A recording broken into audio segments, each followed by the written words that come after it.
Norman Jackson has always been a man of gestures, not words. At 53 years old, he bore the marks of decades in the same automotive parts factory on the outskirts of the industrial city. His daily ritual was unchangeable. He would wake up at 5 in the morning, brew strong coffee, kiss Beatrice on the forehead while she pretended to sleep, and head off to work with his lunchbox and thermos. At the end of the day, he returned with his nails marked with grease, even after a thorough wash in the factory locker room. It was as if the grease was a part of him, just like the smell of metal and oil that permeated his work clothes. Beatrice would say she could find him in the dark, just by the smell.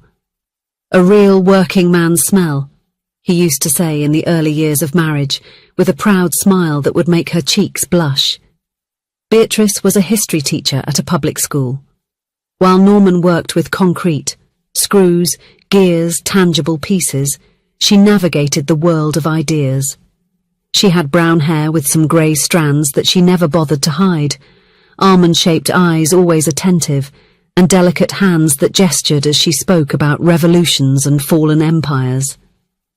The apartment where they lived, on the 3rd floor of a simple building, was the portrait of the life they had built together. It wasn't luxurious, but it had personality, bookshelves that Beatrice collected, tools meticulously organised by Norman in a small improvised workshop in the service area, and photographs that marked the important moments of 20 years together. On weekends, Norman would fix things around the house. He polished the furniture patiently, changed a burnt-out light bulb, adjusted a squeaky door. His tools were extensions of his fingers, precise, reliable. Beatrice watched those gestures with admiration. There was a language between them that dispensed with words. A look, a touch on the shoulder, a glass of water offered at the right moment. In the early evening, Norman and Beatrice would have tea. They talked about the day, or sometimes just observed the sky in comfortable silence, the kind that only exists between people who know each other deeply. On their days off, they visited the municipal park. Norman would sit on a bench under a leafy tree, watching Beatrice feed the birds. She had a crystalline laugh that echoed when the pigeons gathered at her feet, scrambling for breadcrumbs. In those moments, Norman felt a tightness in his chest, a mix of gratitude and fear. Fear of not deserving that simple happiness. But everything changed on a November night, 7 years ago. The sky was heavy with dark clouds foretelling a storm. Daniel, Beatrice's younger brother, had been staying with them for 2 weeks. At 22, he was the antithesis of Norman. He spoke loudly, slept late, and scattered paint tubes and sketches across the living room table. Daniel was studying visual arts at the local university. He had the same smile as Beatrice, but his eyes were restless, always searching for something beyond. He wore colourful band t-shirts, tousled hair, and an unkempt beard. Norman complained about his brother-in-law's disorganised ways, but secretly admired his free spirit. "The boy needs structure," Norman would comment to Beatrice at night in bed. "But he has talent. That painting he did of the sunset over the lake, there's something there." Beatrice would smile in the dim light. "He admires you, you know? The other day he told me he wanted to be half the man you are." Norman would huff, change the subject, but go to sleep with a warmth in his chest. Daniel didn't have a present father figure. His father had left the family when he was just 5 years old, leaving Beatrice and his mother to raise him. Norman, without realizing, filled that void. They would talk about the future in art, about responsibility, about how to dream with their feet on the ground. "Art is important, boy, but the world is tough," Norman would say, serving Daniel coffee on the mornings when he managed to wake him up early.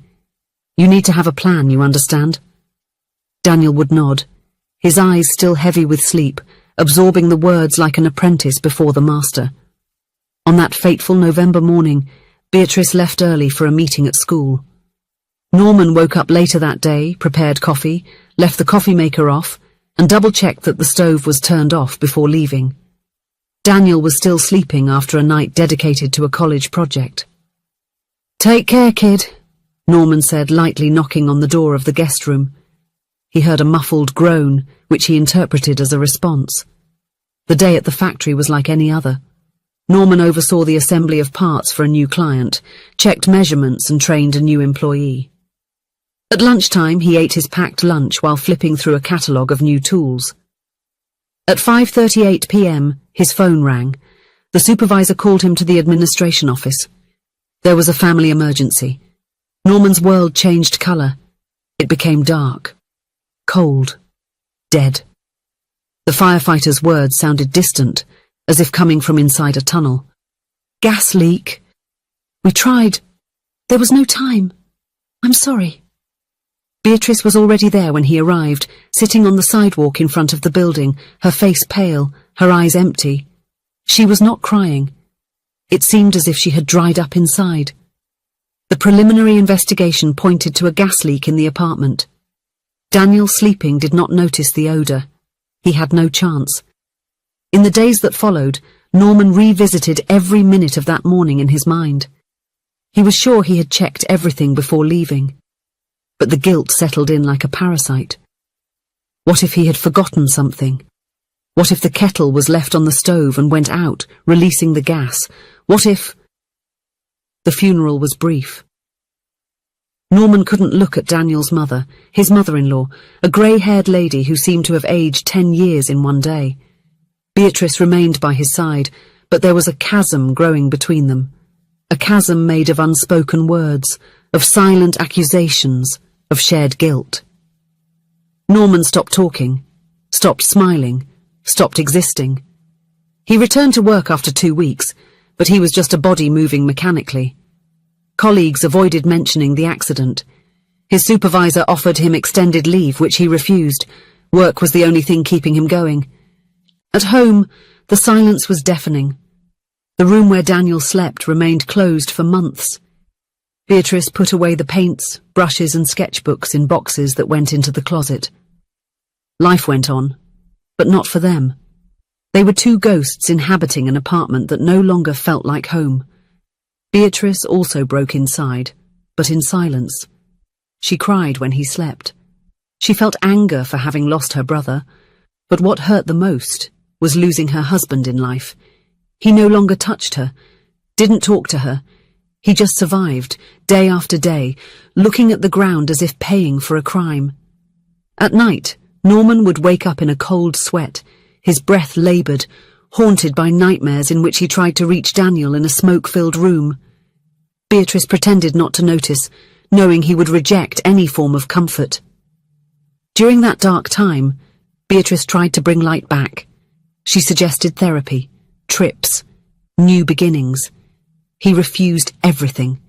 His look said, "I don't deserve it." On the first anniversary of Daniel's death, Beatrice placed a picture of him in the living room, a self-portrait that the young man had painted the previous semester. Norman couldn't look at the picture.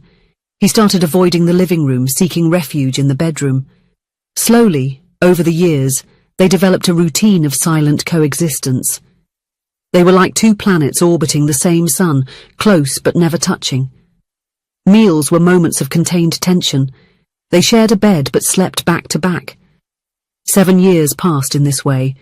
7 years of unprocessed grief, of guilt fed daily, of love suffocated by remorse.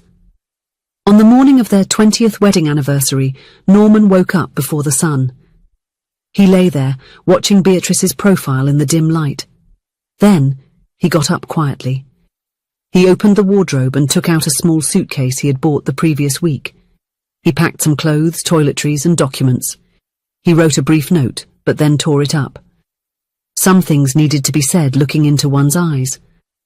When Beatrice awoke, he was sitting on the edge of the bed, the suitcase at his feet. "Are you going to work already?" she asked, her voice still hoarse from sleep.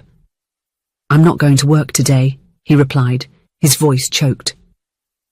Beatrice sat up, suddenly alert. There was something different in the air, a dense energy that heralded change. Norman stood up, took the ring off his finger and placed it on the bedside table. The metal made a small metallic sound as it touched the wood like a sad musical note. "I can't live here anymore. I can't look at you without remembering Daniel. without remembering that it was me who... He said, swallowing his tears. You need someone better. Someone who lives and loves you. I've decided to try to start a new life without you. For your own good. Beatrice didn't show any surprise. She didn't argue, nor did she cry. It was as if she had rehearsed that moment mentally for years. There were no more tears to shed. Just a deep resignation, like someone finally receiving confirmation of a diagnosis already expected. She asked him to wait, and went to the desk drawer, took out an envelope, and handed it to him. Open when you are far away, he said firmly. Norman took the envelope with trembling hands. He wanted to say something to explain that it was not abandonment, but liberation. That she deserved to rebuild her life without the burden of him, without the constant reminder of the tragedy. But the words died in his throat. He left the apartment without looking back, carrying only the small suitcase and the envelope. The sky was overcast, foreshadowing rain, just like that day, 7 years ago. He wandered aimlessly through the neighborhood streets. He hadn't planned where to go. Maybe a cheap hotel while he looked for a place to rent. Maybe another city. He just wanted distance, space to breathe without the ghost of guilt suffocating him every moment. He stopped at an empty bus stop a few blocks from home. He sat on the cold metal bench and looked at the envelope in his hands. Beatrice had told him to open it when he was far away, but something compelled him to do it now. With uncertain fingers, he opened the envelope. There were 2 papers inside. The first was an official document, a technical report, dated 3 months ago. Norman frowned, not immediately understanding what it was about. He started reading and his heart raced. It was a new inquiry, reopened after structural problems were identified in the building due to complaints from other residents. The document detailed a thorough investigation into the accident that had claimed Daniel's life. Leak identified in the building's external pipeline. There were no signs of improper use of household equipment. It is a structural failure. The words danced before his eyes. He read it 3 times to be sure. A failure in the external pipeline. Nothing he had done or failed to do. It was not his fault. The weight he had carried for 7 years seemed, for a moment, to lighten. But soon confusion took over. Why hadn't Beatrice shown this before? Why keep this information until now? Then he picked up the second paper. It was a handwritten letter in handwriting he immediately recognized. Daniel. The paper was yellowed, probably written years ago. Norman, I was never good at speaking. But I wanted you to know you were more than a brother-in-law. You were the example of a man I never had at home. I felt safe here. Even when life was a mess, I knew that being with you made me feel good. You taught me that it's possible to be strong even in silence. Thank you for having me. Daniel. Norman began to tremble. The letter slipped from his fingers, flying with a gust of wind. He caught it in the air, desperate not to lose it. Then the tears came, not a restrained cry, but an uncontrolled sobbing that shook his entire body. A scream, contained for 7 years, finally found its way out. The people passing by looked, some with concern, others with discomfort, but he didn't care. Years of pent-up emotions overflowed like a dam that finally gives way. When he finally managed to calm down, he realized what he needed to do. He got up from the bench, left the suitcase right there and started running back home. To Beatrice. The sky darkened and the rain began to fall, first a few drops, then a downpour. Norman ran, drenched, the papers protected under his shirt. The street seemed longer on the way back, as if the universe were testing his determination. He arrived at the building at dusk, ran up the stairs breathless, his heart beating as it hadn't in years. He stopped in front of the door to his home. Was it still his home? Took a deep breath and turned the doorknob. Beatrice was in the kitchen, stirring a cup of tea. She didn't turn when she heard the door. Perhaps she was expecting him. "Did you read it?" she asked, her voice calm. "Why didn't you tell me before?" he asked, his voice broken. Beatrice sighed, still facing away from him. Her shoulders were tense, but there was also a kind of relief in her posture. I didn't know how to bring up this topic again, and because you wouldn't have believed me, I was convinced that I deserved to carry this guilt. And deep down, maybe I also left you too alone, because I was broken too. She then turned. Her eyes were steady but tired. There was dignity in her suffering, a strength that Norman had forgotten she possessed. I lost my brother, but losing you for all these years hurt too. I wanted to hate you at first, you know, but I only saw pain.